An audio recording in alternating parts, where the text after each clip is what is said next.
These colonies grew from the theory that total societies could operate cooperatively. Many of these colonies practiced the principles of voluntary membership, democratic control, and service to members rather than operation for a profit. These were important building blocks for cooperative businesses to follow. The Industrial Revolution had a profound impact on business organization, operation, and ownership. For all of its benefits, the Industrial Revolution brought great social upheaval. The factory was born. People accustomed to working in small groups and in their homes were now forced to make a living in the factory environment. Child labor was common. Wages were low, often pennies a day, and working conditions were unbearable. The time was ripe for change. It is difficult to point to an exact origin of modern cooperative business principles and operating concepts. However, the success of a group of workers who formed a consumer cooperative in Rochdale, England in 1844 had perhaps the greatest singular impact on determining the unique operating characteristics of cooperatives. The Rochdale movement was born of humble circumstances. A group of poor weavers and tradesmen had the idea to open a cooperative store where members could purchase food, grain, and other supplies at cost. By owning their own building and purchasing and selling in bulk, they could significantly reduce costs and pass the savings on to their members. This was no small endeavor. In industrial age England, the prospects of a group of poor tradesmen and farmers running their own commercial enterprise seemed preposterous and even scandalous. Word of the Rochdale experiment spread fast. Soon, 14 principal features of the Rochdale system were recognized as the reason for the Rochdale pioneers' unusual success. These features were studied and applied the world over, and with them came the foundation of modern cooperative business. No example of cooperative business is more illuminating than that of agricultural cooperative development in the United States. Soon after the Civil War, American agricultural producers began to look at cooperatives as a viable and necessary economic solution. To understand why cooperatives were so necessary for farmers to survive, it is necessary to understand the economic circumstances of the times. Industrialization was changing America. Urban areas expanded much faster than rural areas. The country set its eyes on the future and ignored the needs of American farmers. Farmers were forced to organize in order to survive. If any group ever needed the opportunity to help itself to economic justice, it was the American farmer. The problem was a lack of bargaining power, and the solution was for farmers to work together cooperatively and expand the scope of their activities. The farm economy was collapsing due to inequities in the marketplace. Dairy farmers, for example, could not control the price of their own milk. Handlers controlled prices, distribution, and the marketplace. The system was wasteful, unfair, and resulted in higher prices for consumers and low profits for farmers. Farmers were dependent on outside suppliers for vital commodities like seed and fertilizer. There was no way to guarantee cost, quality, or delivery. And farmers needed a way to bring new technology to rural America to keep up with the rest of the country. Large electrical companies ignored rural communities because they saw little chance for profit. So farmers had to form their own rural electric cooperatives, or have no electricity at all. Because of these critical production, supply, and service necessities, farmer cooperatives sprang up in sporadic and independent fashion in every part of the country. An early factor in the development of American farmer cooperatives was their promotion by the Order of the Patrons of Husbandry, commonly known as the Grange.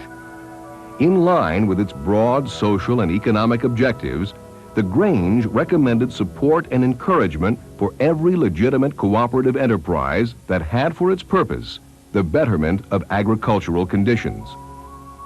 Difficulties with early attempts at forming cooperatives led the Grange to adopt the Rochdale system in 1875 and distribute its rules to grain stores. A Grange committee on cooperation reported that the only permanently successful schemes had been those which had adhered strictly to the Rochdale system. The Grange popularized cooperatives as a business concept throughout the nation. It identified the necessity of sound business management and organizational structure and proved the power of cooperative action. Other farm organizations, such as the American Farm Bureau and the National Farmers Union, also took their turn at fostering the development of cooperatives. Some of the largest agricultural cooperatives today have their roots in the Farm Bureau, the Farmers Union, and the Grange. A vital element in the development of agricultural cooperatives was the American government's commitment to the success of the family farm. From the outset, public policy was favorable towards cooperative enterprise. In 1914, the Smith-Lever Act formalized the Cooperative Agricultural Extension Service in the U.S. Department of Agriculture. Government support for cooperatives increased dramatically after World War I and the Depression era, responding to the desperate needs of the time. The general collapse of the economy led for sweeping changes and reforms in American society. The period from 1920 to 1932 marked a great step forward for cooperative enterprise. In 1922, Congress passed the Capper-Volstead Act, which clarified antitrust laws and allowed farmers to organize marketing cooperatives to competitively market their products. Prior to this act, such activity was illegal. In 1926, the Cooperative Marketing Act authorized assistance to cooperatives from the U.S. Department of Agriculture, which led to today's Agricultural Cooperative Service. The Agricultural Marketing Act of 1929 established the Farm Loan Board, which grew into the Farm Credit System. For the first time, farmers' credit needs were based on the economic facts of agriculture rather than industry. The New Deal administration of President Franklin D. Roosevelt stimulated a new national resolve to solve social and economic problems cooperatively. Numerous government agencies had a profound effect on cooperative business. In 1933, the Farm Credit System broadened and strengthened credit services for agricultural cooperatives and encouraged the expansion of all cooperative enterprise. The Rural Electrification Act of 1935 was a dramatic step in improving the quality of life for rural Americans. At last, farmers were able to take advantage of the marvelous new technology made possible by electricity. The Tennessee Valley Authority demonstrated the feasibility of rural electrification and opened the way for a national system of rural electrical cooperatives.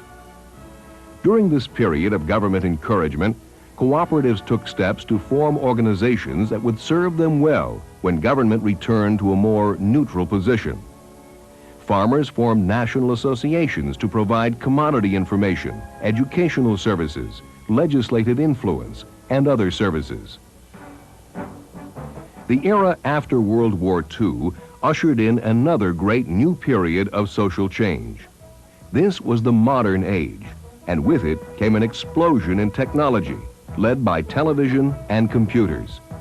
The economic advantages of cooperation hastened the acceptance of cooperatives as a matured business concept.